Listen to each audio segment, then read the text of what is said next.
then we can test against it to see if we can improve that process. So having that baseline process in place will enable in that testing. So, and it'll also help you pick the right CRM, because if you have a sales process in place, different CRMs do different things. So,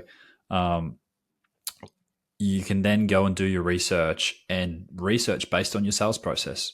Go and find a CRM that fits your process. Don't go and find a CRM that has we're all part of this whole money game. This whole Welcome back to another episode of Beers and Business. I'm Abe, CEO of Appsembler.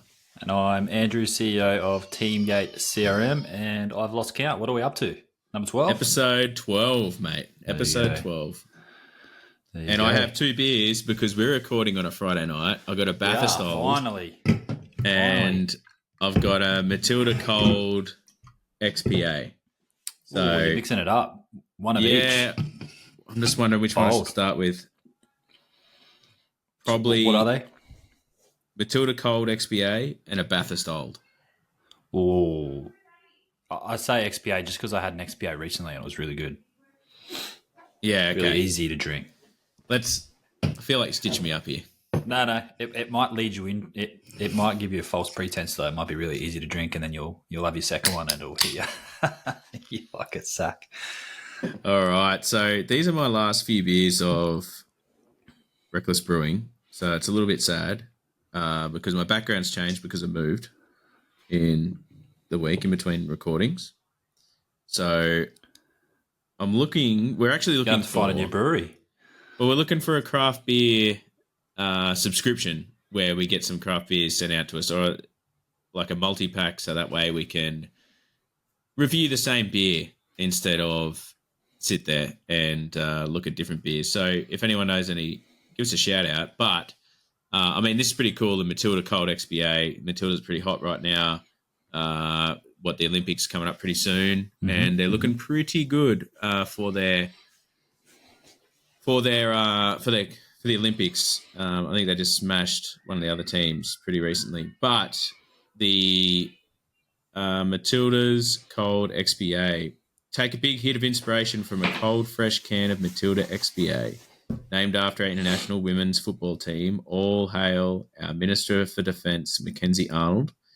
This super crisp, ultra crushable coldie is fine-tuned for the ultimate in refreshment, with all profits going towards our local charity partner, the Central West Women's Healthcare Health Centre. Nice. There you go. Nice. Pretty cool. How's it go? You had a taste yet? I haven't had a taste yet. I have a nice little there you go. mason jar here. Where's your cup, mate? I'm still drinking out of cans. I do have a glass. I just didn't want to bring it upstairs, to be honest. I've got quite fresh. It's nice, actually. It's really good. Nice. XPAs, yeah. I'd never had an XPA until we started this podcast, so I might be checking out a few more because the ones I've had so far have all seemed to be pretty good, pretty smooth. And speaking of smooth, tonight I have two beers as well. I've got the same beer though, two of the same, and mine is an easy drinker. Safe. Don't ask me what type of beer it is. I assume it's a lager, but it just says easy drinker. But it is called the Deadbeat Boyfriend, and it's by a Moffat Beach Brewing Company. So pretty cool, very coastal emblem and design there. Sharkers in there, mate. Pretty sick. Throw a shuckers in there. That's my favourite emoji for anyone out there. You've probably received a few from me. But what does it have on the description? Actually, I'll give it a quick read. Like its namesake, this beer is not too complex or challenging. It's clean and crisp and exceptionally thirst-quenching. It's the beer you want when you just want a good beer. A bit like me. How's it taste? How's it going, mate? Going down well? It's going down well. I don't know if it's the beer or the couple of rows of chocolate I just ate, but one of them tastes quite good. But not too bad. So how's the week been, mate? Of them. It's been good. To be honest, I'm pretty burnt out, pretty tired. I've had a good chat to you during the week, but I'm taking some time off next week to refresh and dial back in, and then get back into it for the second half of the year. But yeah, otherwise not too bad. Just doing the usuals, working and getting back into my rugby and trying to stay healthy as we make a run into the finals. But What about you? You're a big. You got some big news. You're a homeowner now. You've just made the big move. Yeah, mate, made the big move out to Wellington in the central west New South Wales, not New Zealand, because everyone you say like, oh, moving to Wellington, they're like, oh, you're going to New Zealand. I'm like, oh, no, not Wellington, New Zealand. But you'd yeah, have it's an All great. Blacks hat on if you moved to Wellington. I know you. Yeah, of course, mate. Got to back the winners. I mean, no, loyal to the core. Yeah, no, it's a big week. Moving, took some time off to move, which is great, but wasn't much of a recharge of the batteries, considering it was all things moving. But it's great. The new house was actually quite an old house, renovated inside, but all double brick. Really interesting story is it was built in 1908, this house. So It's been around for a fair while. So it was built by, or built for, I should probably say, R.M. Kimball, who came to Wellington and was the baker in town. And the bakery is still there in town, just down the street, Kimball's Bakery. I don't think it doesn't operate as a bakery anymore, but the building's still there, which is some pretty cool bits of history as far as it goes. So this was like this was the next settlement past Bathurst. So I guess I'm just living in like settlement towns, frontier towns, ex-frontier towns or something like that. Settlement to settlement. Settlement to settlement. But yeah, it's really good. Kids loving school. Really happy with the house, happy with everything, and got my new setup. Got to do a bit of work out here to the office, but currently there's no insulation in the roof, so nice and it's cold. a bit crisp, mate. Yeah, a bit crisp, especially in those mornings when you get up early for work. But I think one thing I just want to focus on as well, because I think it's important just to tell people, because I've talked to a few people about it, that feeling of being burnt out and needing that time to recover and reset. Man, it's such a real thing, and people don't pay enough heed to that, and it can just have really a negative effect on everything. And when you get to that point, you actually are working far less efficiently by continuing to work when you're burnt out. I was speaking to someone who owns a small business, and they were saying that they're just feeling like they're out of sorts, not following habits, not following routine, and feeling really lethargic towards everything. And it's like, man, you just got to take a weekend, go camping, go away, and just chill out and just go and reset. And whatever it is, whether it be meditating, hiking, camping, luxury resort, whatever it's going to be, but just go and do it. So that way you're refreshed when you come back, because you're not working efficiently. You're not doing the best job you can. So the best thing to do is just to go and take the time to refresh and come back and hit it hard when you get back. Yeah, and I think a lot of us get in the mindset of like, well, we can't go away for a week, or we can't, just drop it all on our employees, or if you don't have employees, you can't take a week off, but you can. And I spoke to Chase, who's my head of sales, and handed everything over to him this morning. And I reminded him, I said, look, Abe did this to me 2 years ago, I believe, a year or two ago. He just disappeared for, it was the best thing that happened in my career, because I was forced to just take on these responsibilities that, I'd been understudying you for a while. And it just forced me to dive in and learn it. And he was extremely keen for it. So me taking the week off is enabling him to give him opportunity to shine as well. And yeah, just give me that reset that I really, really need. And like you said, it's 100% true. The efficiency thing. I've just felt like, the last week or two I've been spinning my wheels a bit, probably getting agitated over the wrong things. So I just need to take that reset, spend some time with the family, go and spend a day with the kids on Wednesday when they're not in daycare, and probably go play some golf, which will probably not relax me. That'll probably make you more frustrated, mate, and just infuriate you. It'll get me out of the house, going and being active. But yeah, it's good. We've you and I both, we work in a pretty supportive environment that are all for that. So there was no issues with taking the week off, and obviously my family's supportive with all that stuff as well. So yeah, I'll keep you posted, and that's why we're recording for once on a beautiful Friday night instead of early morning, so we can hook into some of these beers and talk CRM, which is, of course, one of my favorite topics. Here he is, the master, the sensei, the leader of all things CRMs. Just don't here say to give guru. a masterclass. Yeah, I won't say a masterclass on CRM. The guru. Yeah, so we will talk CRM. We'll get to that. We'll go through our normal learnings of the week and our quotes and whatnot. But I guess for the listeners tonight, I'm going to be as non-biased as possible, because there are plenty of great CRMs on the market. Teamgate, and we'll talk about this tonight. But different CRMs have different functions, and they almost have a different base or basis on what they can and can't do. So there'll be companies out there that are not a good fit for us. There is companies out there that are not a good fit for my competitors. But I will openly push you to my competitors if I don't think you're a good fit for me. And we'll talk about that process and how to find a good CRM and whatnot as we go through tonight. But let's jump into the learnings of the week. Yeah. Do you want to go first, or you want me to? I will. So I said I'll be not biased, in that my first learning of the week is actually throwing the biggest CRM under the bus. But obviously, the big thing in the news last week was Salesforce stock plummeted 25% roughly overnight. Crazy. So they lost a quarter of their valuation literally overnight. And this was on the back of I believe it was their earnings report that came out, or their predictions, and they were, for the first time, predicted to not meet their growth goals and be in the single digits for the first time in, I think, 20 odd years, which is crazy. And like, obviously, it's the biggest CRM in the world, one of the biggest companies in the world. So they've got plenty of money. But what was interesting to me was the reaction on Twitter. Twitter went off. But also the CEO, some of the interviews he did were interesting, and you and I both watched them, and just his reaction to it was more, we don't focus on sales, we don't focus on growth, I'd much rather focus on margins and profitability and whatnot. And of course, yes, margins are in our control as a CEO.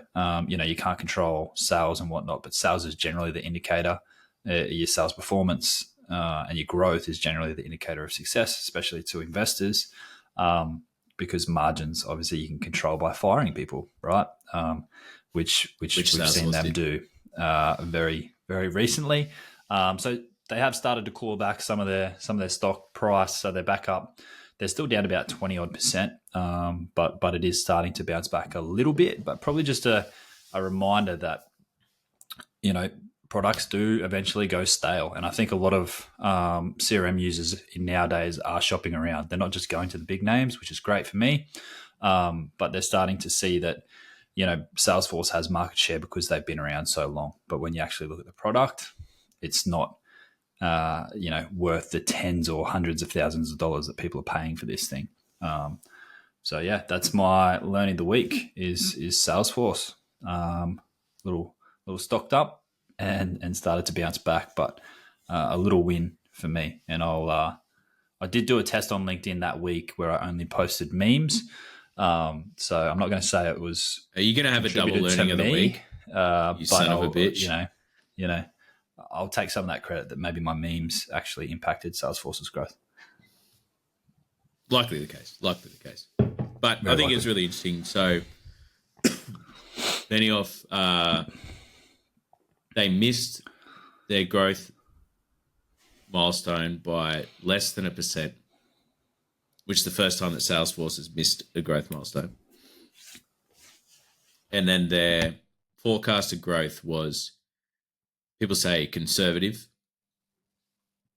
which then resulted in everyone hitting the panic button. Mm-hmm.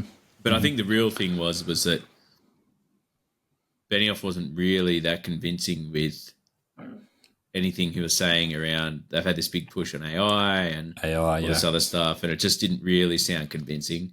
And it sounded like he was being very political in everything he was doing. So I think people saw through it a little bit and dumped a bit of stock, which is And a lot of comments around the users rather than the investors was overpromised, underdelivered, especially with the AI stuff and all the marketing that they've been doing around their Einstein product and what Too it's busy going to paying provide. Matthew McConaughey, mate, to they got all the superstars doing the ads and whatnot, but no one actually developing the AI tool. Yeah, we'll see how it actually looks once it's live. But yeah, what about yourself? What do you got? Yeah, so mine's change of environment is a killer for habits. So we did the last podcast on habits and moving locations, travel, things like that. It just reminded me how hard it is to stay in your routine or complete habits as you go forward, right? So it was a long weekend down in New South Wales over the weekend, which didn't help. Finding a new gym on a Monday wasn't possible because of the long weekend. So it was a challenging time this week to force myself to get my ass up and get to the gym. So that's probably the biggest thing, is that when you have those disruptors in your environment, such as moving location or traveling or something like that, the desire or the ease to leave some of those good habits that you formed behind is really overwhelming. And so one thing you really just need to do is make sure you carve out that time to really do it. So, for instance, if it's a gym, just make it a non-negotiable, like, great, we're going for dinner tonight, we're going to have a few drinks. Non-negotiable, before we go do that, I've got to go to a session. Even if it's 15 minutes of hard work or 30 minutes of hard work, put it in there, complete the habit, and move forward. So I think that's a real big one for me, is that we need to understand how challenging it can be when we change our environment to stick in those same habits, because we lose those triggers, right? Thinking back to last week's podcast, those triggers that force us to go with that habit. Yeah. And you see it even when when you came up to visit and we're working in like a share space, like just that change of environment. Like I was working in a share space once a week, and I think you could get used to it. You definitely could once you're familiar with that environment, but the amount of time you lose by, just sitting in the cafe there or having a coffee or, talking to people that you're meeting and networking, which is also beneficial. But if you've got habits that you're trying to knock out over a 8-hour period, you're going to struggle with that different environment. So yeah, definitely relate Which to that is really one. funny, right? Because this work from home thing, some people have nailed it and developed really good habits surrounding it. But if you've created other bad people habits, have created bad habits, right? Yeah. Like they go for a 3-hour nap during the day and leave their their shit online, or they like just anything else that they can do besides working, they do, right? Yeah, for sure. And I struggled with it a lot initially, probably for the first 6 months. And I think it was a combination of like my family adjusting to it as well. Like the kids seeing dad home, the wife having husband home, like, oh, can you look after the kids while I put the washing out? It's like, I'm at work. So you got to set those boundaries. But yeah, the change of environments, it's massive. Yeah, absolutely. But I think just push through and form those good habits, which, my quote of the week for this week is from the great man himself, Arnold Schwarzenegger. And it is, just remember, you can't climb the ladder of success with your hands in your pockets. And so I think that's a really good quote. It's like we talk about all the time, right? Just getting in and doing stuff. Yeah. So Arnie's, for me, I don't know if you've watched his. Did you watch his Netflix doco? It's pretty good. Pretty good. Oh yeah, I did watch that. I did watch that Netflix doco. But where that comes from, and if you haven't, read Total Recall, which is Arnold Schwarzenegger's book. It's actually surprisingly good. Probably shouldn't say surprisingly, right? He's a pretty he's very intelligent, accomplished guy. So, I think that having a read of his book is actually really eye-opening to the environment that he was raised in and how he could end up the way he is and instilling some of those values into your life as well. Yeah, for sure. Big Arnie. Big fan of Arnie. So we'll have to dig deep. I'll have to check that book out. Actually, I don't think I've seen it. So it's a big book. It goes through his life. I have watched the doco, but it would be good to get into the book as well. Mine this week is from Peter Drucker.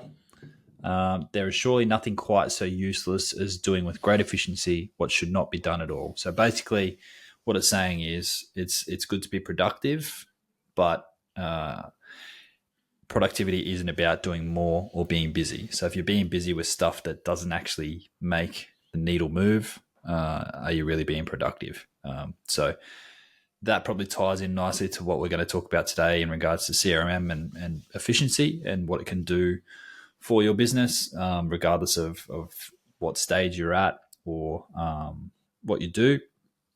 We'll go through and discuss different things, but I guess jumping straight in, we should answer the question that we always get told to answer is, what is CRM? So CRM stands Kick it off for with the definition, right? Customer Relationship Management System. So in essence, it's a software, right? It's a computer software or a platform that you can use. And going back to its origins, it was obviously made to improve customer relations, hence the name.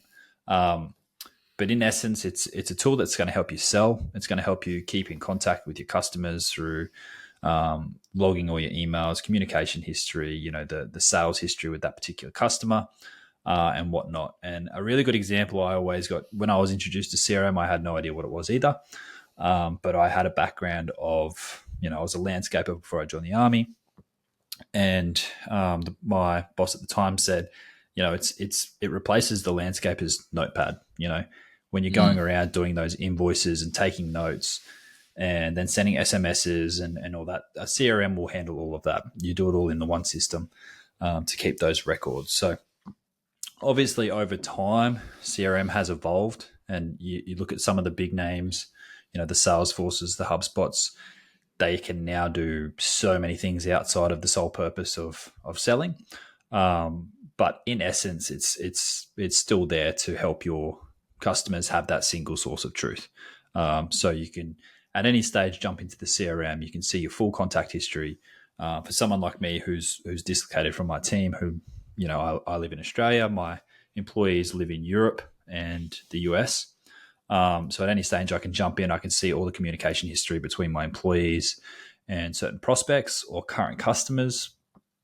I can see previous purchase history, support tickets and things like that. So that's in my opinion what a CRM is. Abe, you got anything you say I'm the master, but you have been the CEO of 2 CRM companies as well.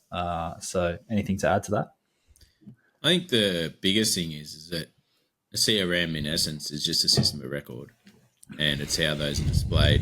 And so I think people can try and overcomplicate what a CRM is and what it's used for. But I think overall, the biggest part there is it's just a system of record. And that's really how Salesforce started, and that's the problem with Salesforce at the moment, is that it didn't really evolve beyond that system of record. And so it makes it very hard for them to change things significantly. Yeah. And their biggest selling point was that all of these system of records used to be on-premise. So when it's all on-premise, you couldn't, go out and you have to take notes out in the field and then come back into the office and write the notes down. Whereas what Salesforce did was they actually just put it into the cloud, made people's lives so they could do it on the go. Yeah, and I think back when Salesforce was launched, the big thing with sales reps was they had their own little black book of contacts. So when they left the company, they went to a new company with their little black book of contacts. But you introduce a CRM, those contacts are now in a system. When you lose the sales rep, you don't actually lose the contacts. You don't lose your customers or anything like that. So that being said, a good sales rep always has their little black book. They do still have their little black book ready to go. But I think, if we dive into the benefits of CRM, actually, we'll go back a step. I think a lot of people will say, when or how do you even transition to CRM? So I think if you're currently using like a Google spreadsheet or some sort of spreadsheet, Excel spreadsheet to track, you're probably in a stage where you could replace that with a CRM, and that's where Abe talks about that system of record. So you're currently probably in any industry, you're taking notes somewhere, whether it's a diary, whether it's a computer, on Google Sheets, spreadsheets. So you can replace that with CRM. It's not expensive. There's a lot of free tools out there, which we'll also talk about. There is some traps, so be wary of that. But the benefits of CRM is you've got that single source of truth, you've got that system of record, but you can also improve things through automation, and speed of execution. So obviously, we can automate certain things as people are inquiring to your company, whether it's a form online, we can automate an email, an SMS, something like that. If you're a tradie out on the road and you can't get to a phone call, we can send something to say that you're going to follow up at a specific time, and then you'll get a reminder to go and do that. So there's lots of different functionality that you can implement, and we can talk about that as we go through. But I think for me, the single source of truth and the system of record gives you data, and data is gold, because that eliminates the guesswork. So if you're going to hypothesis test, which we've talked about on heaps of episodes here, you need data. You need some sort of baseline to test against to see if your processes are going to improve or decline. Anything that you do decision-making wise, whether you're going to increase spend for marketing, you can go back to your CRM and you can look at what is working and what's not working. So I think for me, the biggest benefit of CRM is that data, and how you can then use that data to drive your sales processes, your marketing processes, your operations, and test and adjust. But yeah, I'd agree with that, and I think that a lot of people, especially founders, will operate in the way that you should use a CRM, but without having the CRM software. Mm-hmm. So you mentioned before about like Google Sheets, like whether that be in their phone, customer relationship management software can be lots of different things, but there's just varying degrees of effectiveness when you use them. Yeah. So if you're using something like Google Sheets, if you've got a small customer base and you don't have a lot of sales reps, or it's just you doing sales, then yeah, you can probably get away with it. But the problem is, as you scale, it gets harder and harder. But one thing I would say is that when you list out the benefits of a CRM, automation, absolutely. Source of truth, absolutely. Data, absolutely. The ability for sales to not slip through the cracks, which is probably the biggest thing. You can see phone calls, you can see emails, all that kind of stuff. So one thing it's really, really good at is enabling the independent check of your sales team, which is really important. But one thing I'd say is that don't think that by implementing a CRM, it's going to fix your sales process or sales methodology. Too often people blame the CRM for underperforming sales, or they'll blame the CRM for, it doesn't allow me to track deals properly. It doesn't allow me to do this. It doesn't allow me to correctly enter in deal information.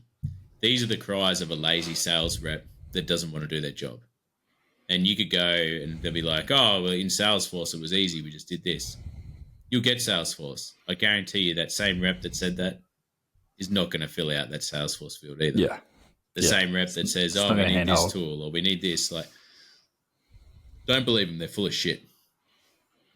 I guarantee 100%. You that they just don't want to do it, and they're coming up with a CRM as an excuse as to why they can't. So one thing you need to make sure of is that, yes, implement a CRM because it's great. It's best practice. You get lots of benefits out of it.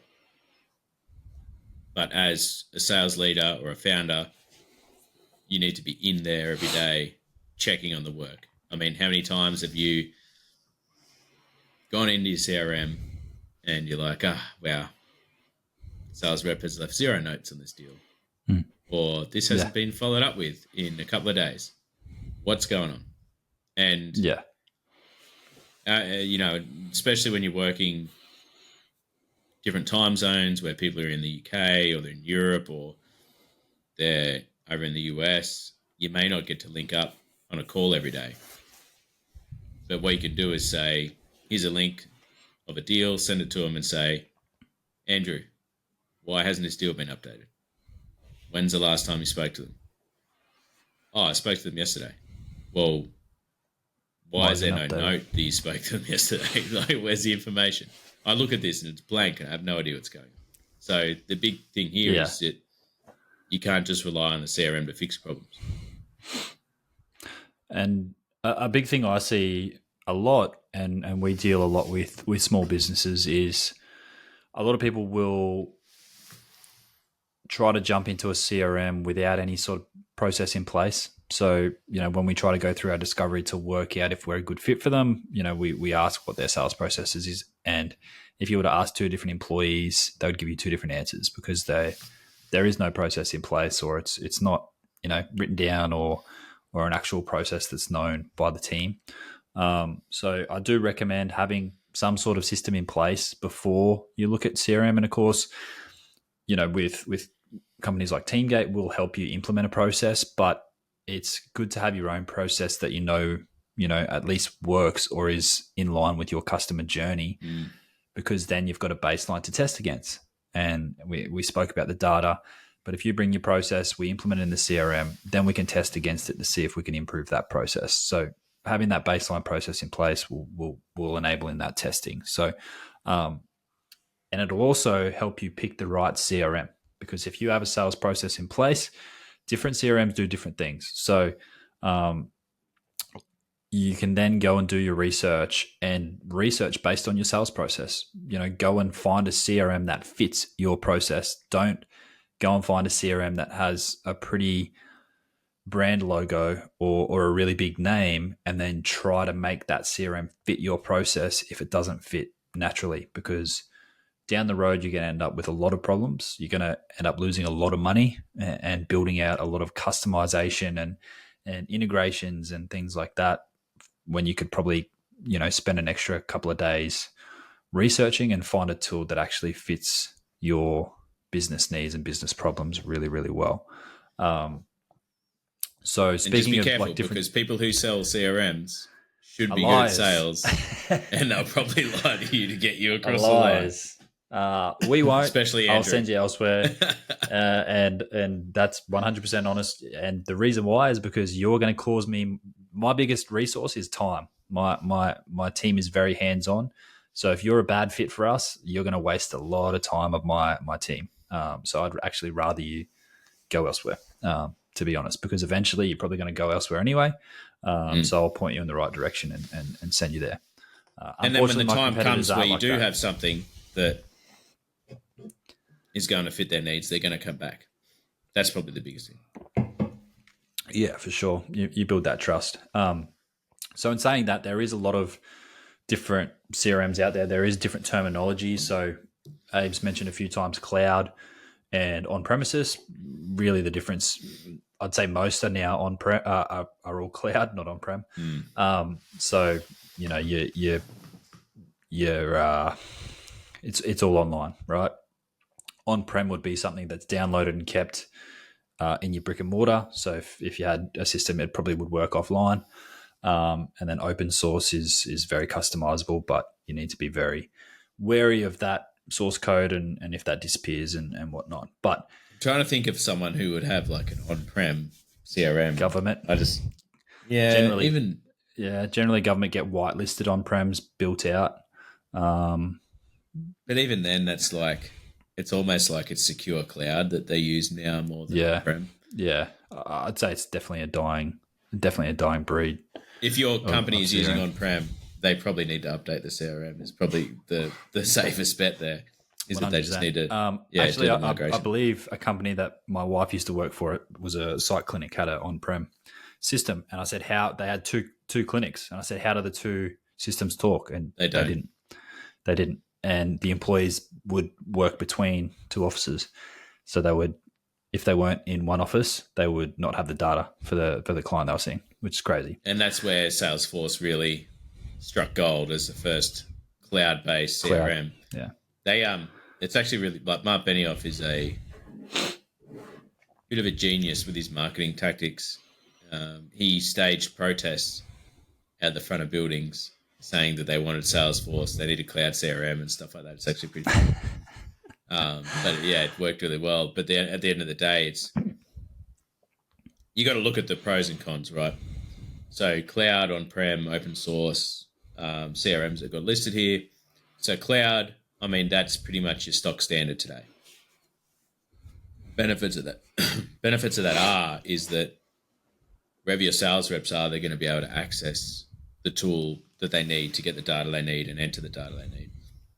So if they're on the road selling, door-to-door salesmen, even if they're just salespeople that want to work at home and update their deals or have calls at night or whatever the case, send emails at night, cloud CRMs enable them to do that. Whereas on-prem, you need to be in office. One of the biggest challenges of on-prem is the fact that you need to be in the office on the hardwire network, on-premise network to access any of that. So you got to maintain. Generally, you have to maintain it as well, right? It's not. Yeah, it's usually a buy once and you set it up. I guarantee you, there's people out there who are still on-prem on NetSuite. On their on-premise, 100%. Yeah. I guess a really easy comparison or way to think about it is like a cloud-based would be like your online Google Sheets, and your on-prem would be like, your downloaded spreadsheet in your My Docs, Excel that no one else can access. It's on your computer. Yeah, Excel spreadsheet. Yeah, that's exactly right. And open source would be like custom code that you've made to make your own spreadsheet. Yeah, open source. I didn't touch on that, but open source is a funny one because generally it's like contributed by a number of different people, but you're essentially borrowing the code and you have to edit it pretty significantly to get it to where you want to. I would say the cloud is quick to deploy, easy to maintain because you don't really have to maintain it. On-premise is like infrastructure costs are pretty high, doesn't travel well, and requires constant maintenance. And then your open source is all custom for what you need. So a lot of lift there. Yeah, for sure. And when we talk about different types of CRMs, this is like the engine that drives that type of CRM. So there is project management based CRM. So an example of this would be like a Procore. Procore is pretty expensive, but it's a global. It's like a construction project management CRM. So it's got a lot of feature sets built out for project management. So you can Monday.com. Yeah, Monday.com is another one. I would say probably Procore is probably more construction project management, like that sort of industry. Monday.com would be more your traditional project management. Monday.com was built for project management, and they decided they needed to. And they decided to launch a CRM, so which is absolute garbage. Which is rubbish. It's garbage. It irks me every time I see them say they're a CRM. I said I wouldn't be biased, but that's not bias. It's genuinely garbage. They just spend a lot of money on marketing. Yeah. Speaking of marketing, there's marketing-based CRM. So I guess the big name out there would be HubSpot. Yeah, for sure. And HubSpot's a great people tool. might say, like, why is it HubSpot? Because HubSpot started as a marketing tool. People forget this when they think of HubSpot. It actually started as a marketing tool, and then they just acquired or built out all these different areas. And now HubSpot's like this multi-tool for a business, which has its traps. It can be great, but it also has its traps. I don't want to talk down HubSpot because I haven't used it extensively, but people have said it's a great tool and it fits what they need. But the trap with going with something like HubSpot is that they have you by the balls massively. As soon as you put your CMS, CRM, your marketing automation, all that in HubSpot, I mean, when are you ever going to be able to leave? The answer's never. And they screw the price up. And the price goes up quick. Really quick. And that's what gets a lot of people. they've got someone said the other day that they said, oh, well, we'll go elsewhere or something like that. They laughed. Can I get a discount? No, I think it's like, why you can't increase our price like this. We'll go somewhere else. And they just laughed in their face. They just laughed. Yeah. Laughed at them. You're not going anywhere, buddy. We got you good. Yeah. And they have a really solid free subscription. Like it's quite extensive. It's definitely better than the free subscription that Teamgate offers, but it goes up really fast, and they use things in their free subscription to get you stuck, like Abe said. So the CMS, you can host your website through HubSpot, then integrate it with your CRM, which you can do which seems really cool at first when you sit there and you're like, oh, cool, I can do this now. But when they increase your price to $30,000 a month, and your whole website is integrated with your sales tools and your marketing tools and everything else, you're kind of stuck, and it's going to cost you the coolness wears a lot off of really money. Quickly. Yeah, a lot of money to then move. But otherwise, if you've got the budget, it's a great tool, and I say that to customers all the time. If they come to me and they want social media tools and marketing tools and all this, I say go and check out HubSpot. If you've got the budget, it's for you, and if not, come back and we can have another discussion. So that's marketing based. There is some other ones out there, but we won't go into it too much. And then we've got sales based. So straight away, Teamgate CRM, value for money, number one value for money CRM of 2024. No big deal. So there's Teamgate. There's some of our near peer competitors, Pipedrive, obviously Salesforce. I would put in this. I'd say sales in this bucket as well. Yeah, but at an enterprise level. The difference Salesforce is so much more than that now, though, which is really it's everything. We refer to it as like Frankenstein, right? It's just all these bolt-ons. They've got like an LMS, they've got community, they've got like so much of this stuff. But generally, the source of Salesforce hasn't really changed. It's just that system of record, and then if you want to do marketing, you go and add the marketing add-on, which you pay for. Marketing cloud. If you want to do Salesforce LMS, you go and do the LMS add-on, which you pay for. So yeah, it's just all these bolt-ons bolted together, which again you're going to pay a pretty penny to utilize, but very customizable. Otherwise, for a small business, Teamgate and Pipedrive I think are probably the ones that I would be looking at if I had no association with Teamgate.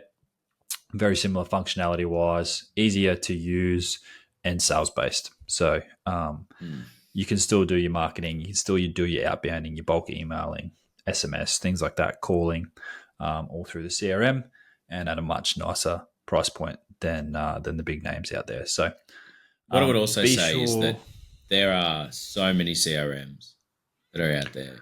There's like hundreds. So many. Yeah. So to get number one's really difficult. I'll just so plenty out there. Do your research. Most CRMs offer a free trial. So what I will say is when I'm skipping ahead a little bit, but if you're gonna research and go and trial CRMs, do a free trial and actually use it as if you were using it for your business. Like if you're going to integrate your like QuickBooks or your invoicing tool, go and test it out and actually, spend a week or two seeing how easy it is to build that integration for one, but, how the CRM works for your sales process. Test the support. So test if the team is actually there to help you. Generally, most will be because they're trying to get your money at that stage while you're doing a free trial. The real kicker will come after you've paid, if you still get that same level of support.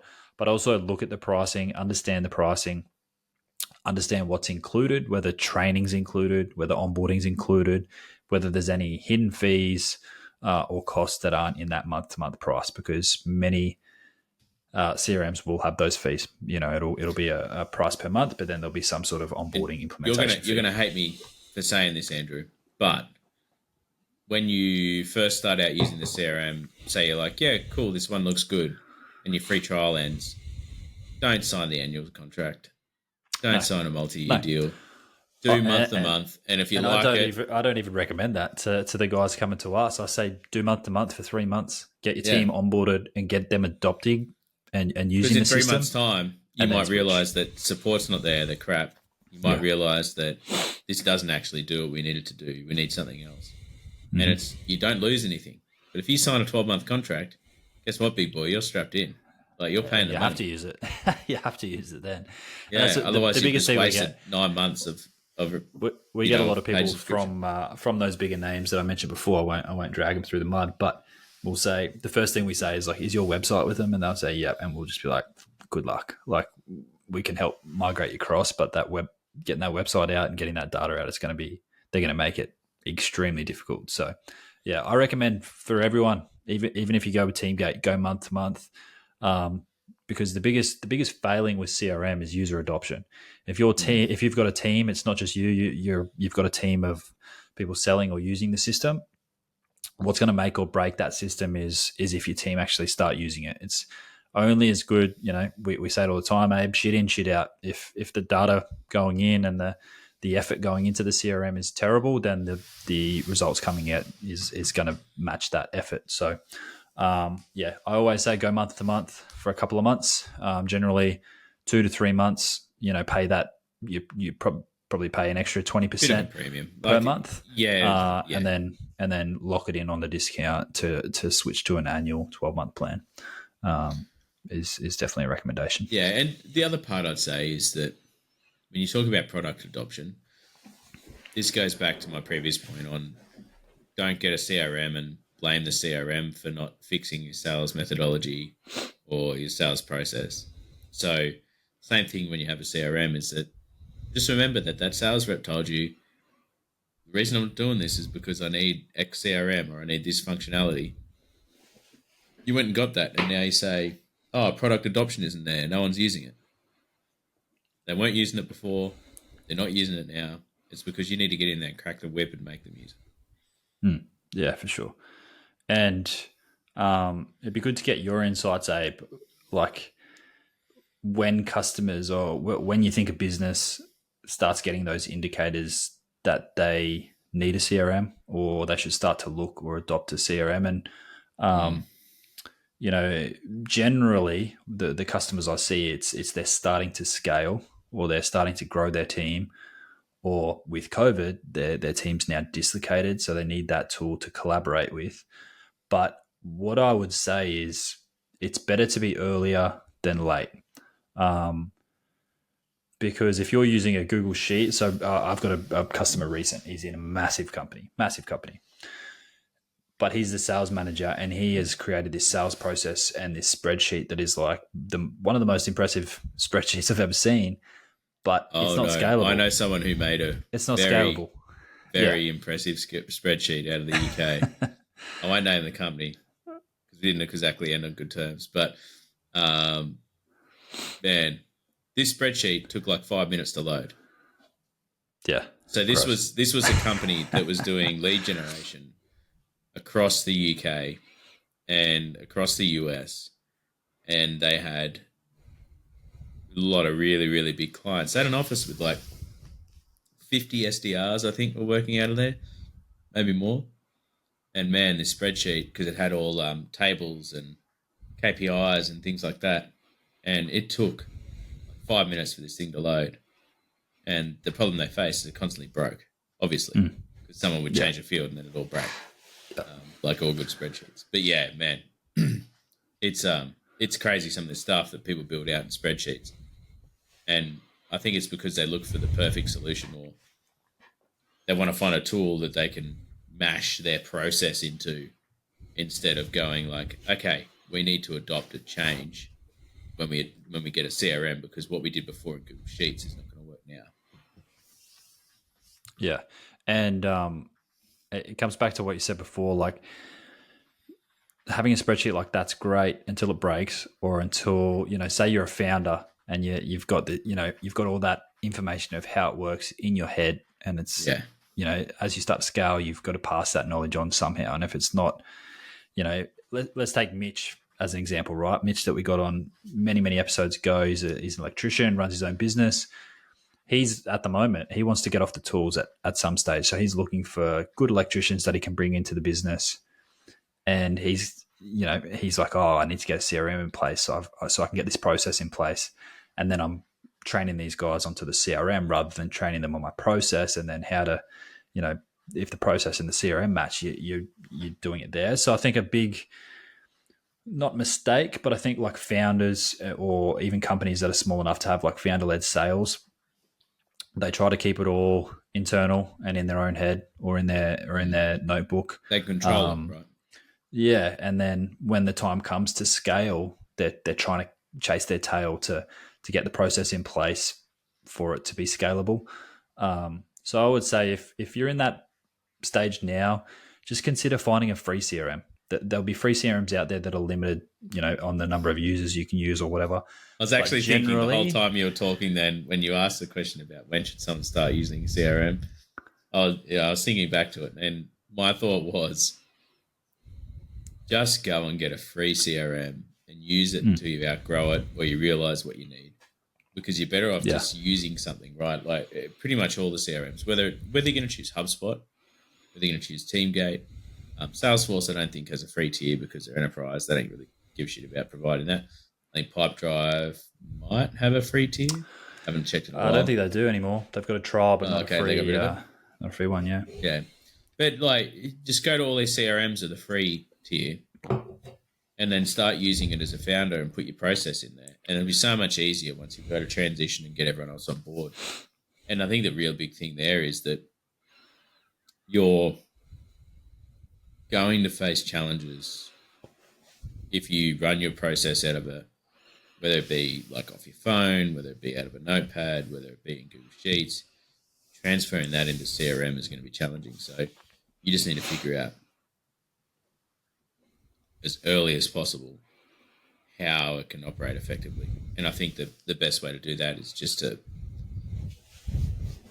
start using a free CRM and see where it takes you.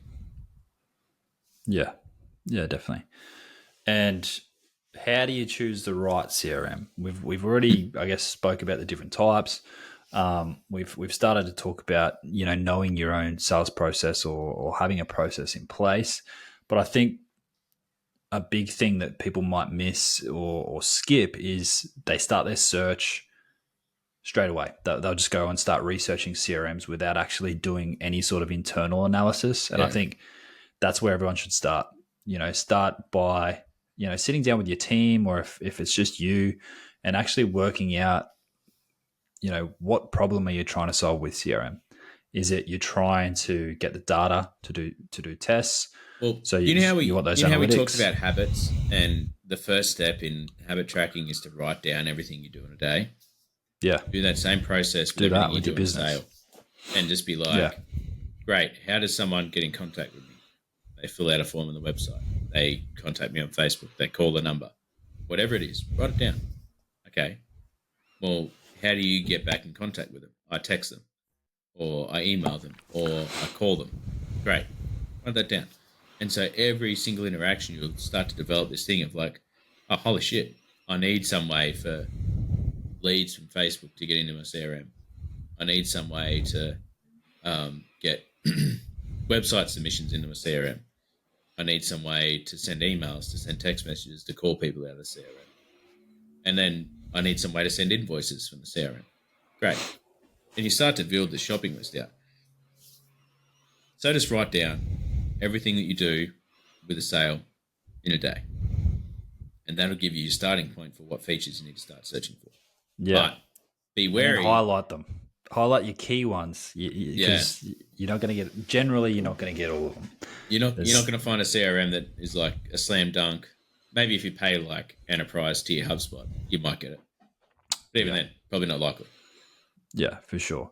And I guess that, outside of the sales process, as a manager, think of any problems that you're facing that you want to solve as well, whether that's, understanding your team's performance, whether that's goal setting and tracking within the CRM and things like that. So, yeah, but definitely start with the internal analysis.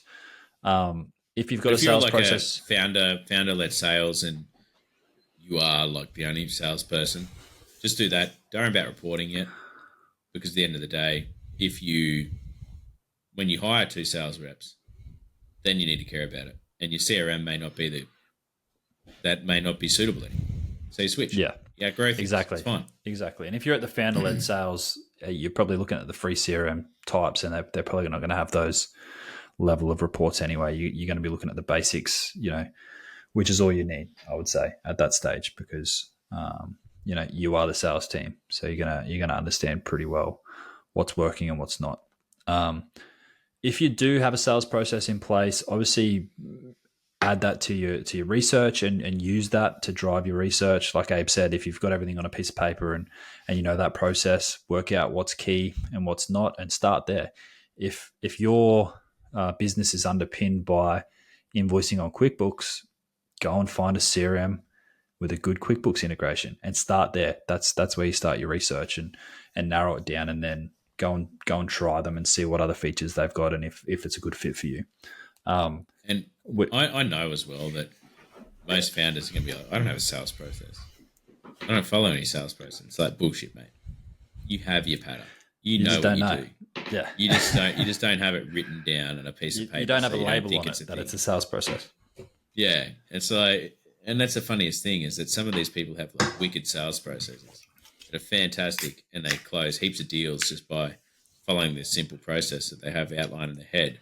But it's not written down anywhere. So as we said, as you scale, you need to like eject that information from your head and put it out into your CRM. And the easiest way to do that is just to start using a CRM, putting your process in there, create that map of what it is, and then off you go. It's funny how many people you see, and they'll come through and do a sales call with me, looking at TeamGate, and I'll say, walk me through your sales process, and they'll go, oh, we don't have a sales process. And I'll say, okay, talk me through your customer journey. What does a customer do to buy your product? And then they'll tell me their sales process. They just don't have. Yeah, it's just they just don't label it, right? Yeah. So yeah, it exists. You probably just need to refine it or put it down in pen and paper so that it's there, and you can say it to the world. And I'd argue, don't bother refining it just yet. Put it down into a pen and paper, test it, and then refine it. Exactly. And I guess the last point, we've already harped on it heaps, but just do your research. Test everything. Test the features. Test the functionality. Test the reliability. Test the integrations. Test the support. Definitely test the support if you're a small business and you need help and you're not a tech wizard. Have a look at their training and documentation. Their support docs. But whatever is going to be key to that implementation, because like I said, implementation and adoption will make or break your CRM. So it's all good finding the perfect CRM for you, but if the minute that you pay, the support disappears, and you're not actually trained, and you're not trained to use the system, you're not going to use it. It's as simple as that. So, which kind of ties into our last thing that we'll start to wrap up around, is how to maximize the use of the CRM. And like I said, adoption is key. If your people or you aren't using it, there's no point having a source of truth if there's no data going in, and the data going in is bad. But get that adoption early, consistent, before you start to look at making it more complex. I always recommend starting the CRM use really simple. Use it to call, use it to email, use it to track notes, and execute that sales process. Then once adoption is high, take the next step for automation. About sales reps, there's one thing I can guarantee about sales reps, is that they hate filling out the CRM. And they'll say to you that they hate filling out. They hate using this CRM, they hate using that, or I've said it before, I'll say it again, is that sales reps are lazy because they feel like the CRM doesn't contribute to closing deals, and it doesn't contribute to them making more commission. So you just need to force them to get in there and use it. Well, generally they don't want to be monitored. They don't want to be able to be called out on their performance, because if one rep's doing the right thing and they're closing and their commission, their conversion rates are higher, you're going to be able to see that pretty easily in a CRM, and you can go through his deals and see his notes and see if he's, following up 6 times versus the rep that's not closing as much. So, force the adoption. But generally, if you find the right CRM and we make it as easy as possible, the adoption is going to be higher. So, and you find the right sales rep. Yeah, and the right people. And if the people aren't using the CRM or they're making it difficult, then you might want to look elsewhere. I would say use it in a simple format first, like I just said, and then look to make it more complex. Once the adoption is there, once the systems are in place, then start to add things like automation. A big issue I see is people that want to automate everything. So I saw it with a customer actually that left us recently. They said their adoption wasn't high because all the automations that they wanted in the CRM weren't released yet. And I said, well, how is adoption going to be increased after all these automations are in? Because they're actually going to be using the CRM less, because they literally click one button and then everything is done for them in the CRM. Automation is like the counter to adoption, right? Yeah, it is. And of course, automation helps with efficiency and things like that. But if you're too reliant on it, you can run into massive problems, because if one thing breaks or you click the wrong button and then it goes off into an automation, you're going to get stuck. So don't go crazy with it. Obviously, you can use it to your advantage. Like I said, if you're getting a website inquiry and you want to automate an email or an SMS, or after a deal or a Zoom call like this is complete, you automate a summary of the call in an email format with next steps and things like that. Excellent. But don't go crazy where when a new lead comes in, they receive email 1, 2, 3. Then when you click this button, they get pushed into a deal, and then the owner of the deal changes to this person, and new tasks get created. Like, if you get too crazy, it's going to be to your detriment. So I wouldn't go there. We like to keep it simple at Teamgate. We're based on best practices. Sales best practices always come back to keeping it simple. And I feel like we just entered into like a sales call for Teamgate here. No, not necessarily. He's keeping it unbiased. I'm actually I'm talking about my sales team. I'm not even talking about my platform now. I'm talking about our sales team. It's effective to keep it simple and look at those best practices, which we've talked about on previous podcasts as well. So yeah, I can't remember the number of it, but if you haven't looked at that, look at that as far as the sales best practices go. But the one thing that a CRM really allows you to do is to effectively implement those sales best practices, but then also to monitor across the board the best practices. So a CRM enables a sales rep to achieve them, but obviously if adoption isn't there, the sales rep isn't going to do it. So it also allows you to monitor it. So you can see when a lead came in. Oh, a lead came in at 9:17 p.m. Okay, cool. Oh, but no one's responded to it yet, and it's 9:30. We haven't met our under 5 minutes response to leads coming through the funnel. Why? That lead was assigned to Andrew. Andrew, why didn't you respond? Oh, I was on lunch. Okay. Then, okay, well, how do we fix it when we move forward? And I think it's a big thing, right? You're not always going to be perfect, but you strive for perfection. So being able to implement a CRM and know those best practices and then put it in place. Andrew, you marked this deal as lost. Yeah. But you only did one follow-up when they didn't turn up to discovery. Yeah. But you need to do 6 follow-ups because we know that that's going to yield the best results. Oh, okay, I just didn't do 6. I'll do it next time. Well, no, you can do it now. Record the lost reason, right? Like, understand why we're losing deals, so then we can use that data to look at our development and our future products and things like that to see if we can win back. If we lost someone on cost, if we're doing a summer promotion, we can reach out to those guys. Hey, we know we didn't meet the mark in January, but we're running a 30% off for June. How about we have another look? So things like that. And setting reminders to follow up with people 3 months down the track if they lost to a competitor. Oh, hey, how's HubSpot working out for you? Oh, we're still not live yet. Why?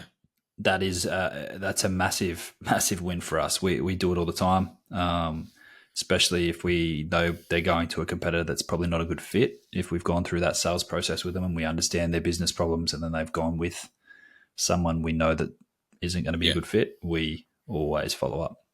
And you see some great success there as well. Yeah, absolutely right. I think it's really funny that people will and not to, hack on other CRMs or in general, right? People choose another tool. You follow it with three months later, and it's really easy to say like Salesforce is a big one because it is often hard to implement. Yeah. And often you rely on Salesforce consultants that move at their speed. So you then sit there and go, okay, well, what next? And then you call them 3 months later and they're like, yeah, it's still not done yet. But we signed an annual contract, so... Yeah, we signed a 3-year contract up front. yeah, exactly. So we're not going to walk away from it, but we'll spend the next 3 years implementing it. And just when we've... it's like this, what is it, the sunk cost fallacy, right? That people just trap themselves into. Like it's a thing. It's definitely a thing. Yeah. We hate it, but we use it now. So and tech debt. We're going to stick with it. I've my devs have spent 3 years building this out, and then God forbid your sales process changes or something changes in the organization because to rebuild it, you get your checkbook out, and it's going to take another few months. So yeah.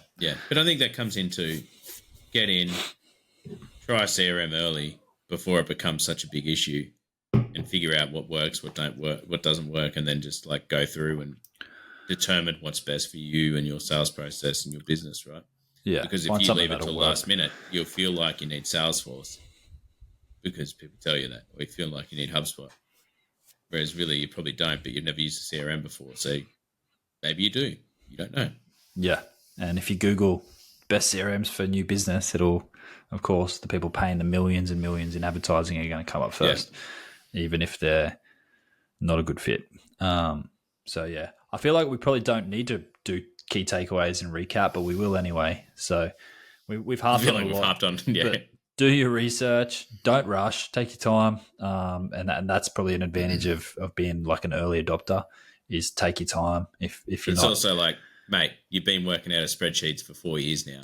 Yeah. What's another week or 2 weeks going to hurt you? Yeah, exactly. Do your research. Test the CRM out. Get free access. Okay. If they don't offer a free trial, ask for a free trial. Generally, they should give you some sort of free access to, at least to try POC. before you buy. Yeah, some sort of proof of concept that can actually prove that they're going to work for you and that it's going to work for your systems and your business needs. Don't sign an annual contract straight away.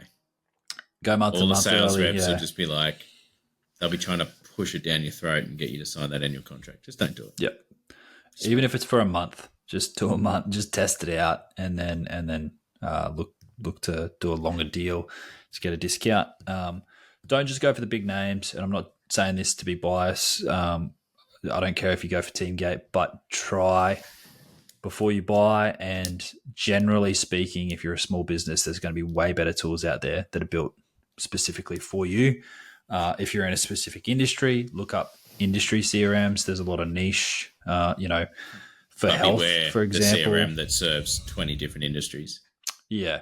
Allegedly. There is CRMs out there that try to do everything. Zoho is one of them. Garbage. Again, not biased, just speaking facts. But there is niche, just speaking facts. There is niche CRMs out there like for health, for doctors, for medical systems.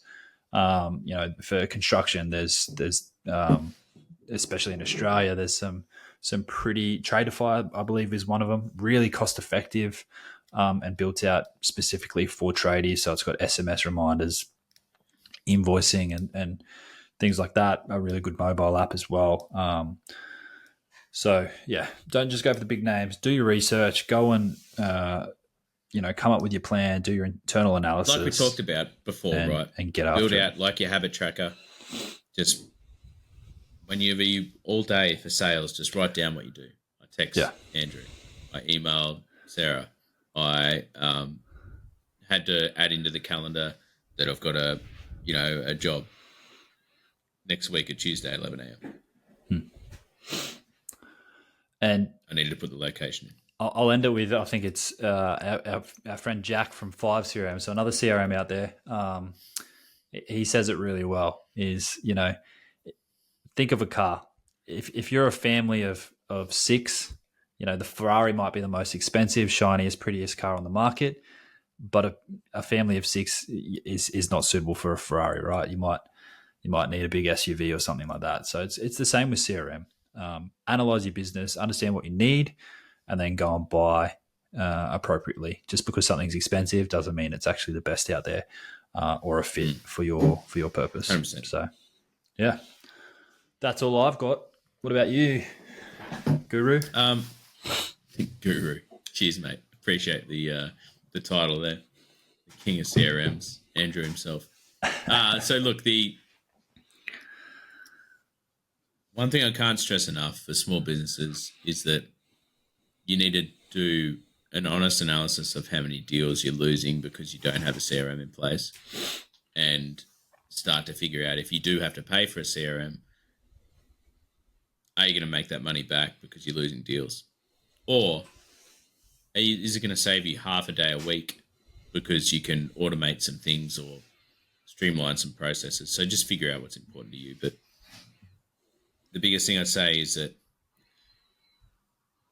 if you don't know where to start with a CRM, then, I mean, feel free to talk to Andrew and I about it, but I guarantee you there's someone in your friendship circle that's using a CRM of some sort or has in the past, and just ask them to talk you through what they used and how they used it.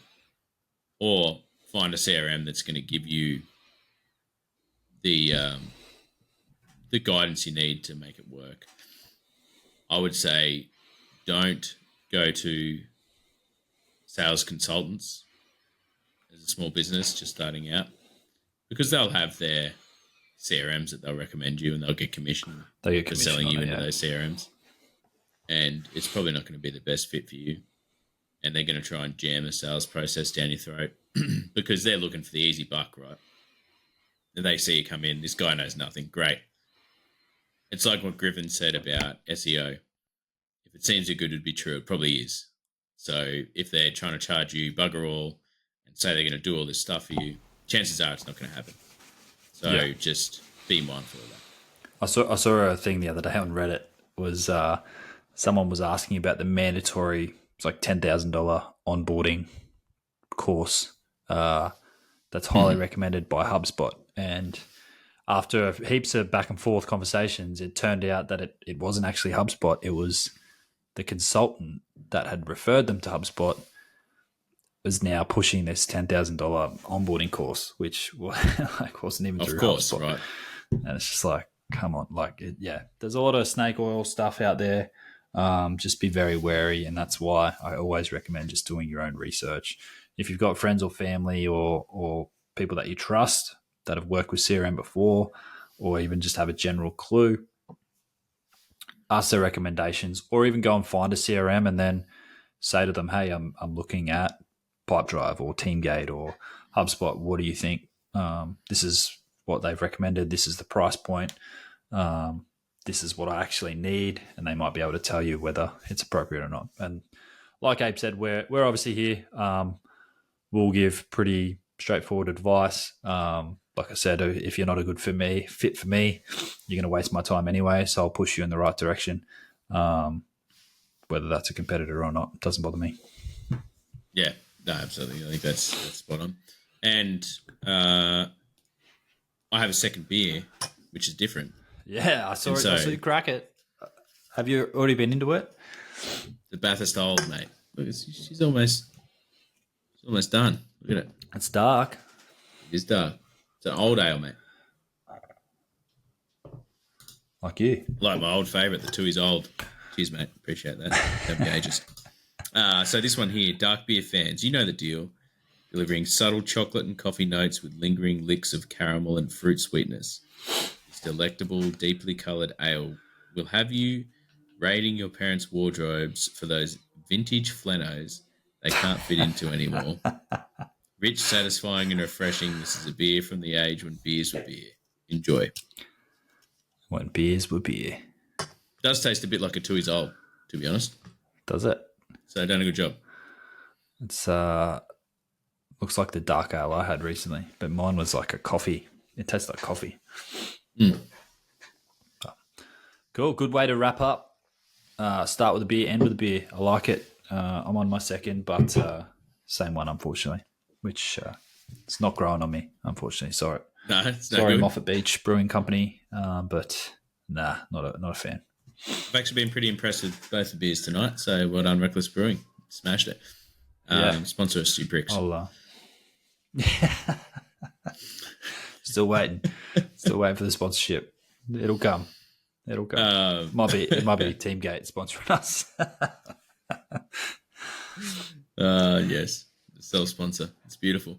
But I think just to wrap it up as well is that you need to figure out what's more important to you when you think about implementing some of these tools. Is it the time or the money? And I think you mentioned earlier where time is your most important resource. And if you implement a customer who's not going to be a fit, you spend too much time, which is the most valuable thing to you. And man, like, talk to 99% of small business owners, founders, CEOs, anyone. Time is the biggest thing that they hold near and dear to them. So when I think of what's the most valuable resource to anyone in business, it's time. And if you're wasting time doing things that don't need to be done or can be automated, then, and the amount of times, like after rugby training, some of the tradies that were there were like, "Oh, you're going to come to the pub for a feed, have a beer after training?" No, I've got to go home and do invoices. Yeah. And these are people with like young kids or whatever, right? And so it's like they're not spending time with their family. They're not going to spend time with their kids. They go home and do invoices, bookwork. That could happen once you hit job complete. The invoice gets sent automatically. So figure out what's more important to you, the time or the money that you're going to spend. Yeah. But in closing, right, let's like and subscribe on our socials, Beers and Business Pod, Instagram, Facebook. Andrew's still shit at TikTok, so there's not much there. But hopefully one day he'll get around to it. One day. But submit some questions, topics, or guests you'd like to see on future pods. Pretty excited for some of the guests that we've got in the pipeline at the moment. Some pretty interesting characters that'll bring a different spin, and hopefully some more people that'll pick on Andrew like Dylan did, which would be nice. So you can find it weekly, Tuesday, 10 a.m s, YouTube, Spotify. We're also on Apple Podcasts now. We are. Look at us go. Get us on Apple Podcasts as well. So get on there. But tune in for the next episode, Tuesday, 10 a.m. Sweet. Until then, go the mighty BUR Bulldogs. Yeah, up the Bulldogs.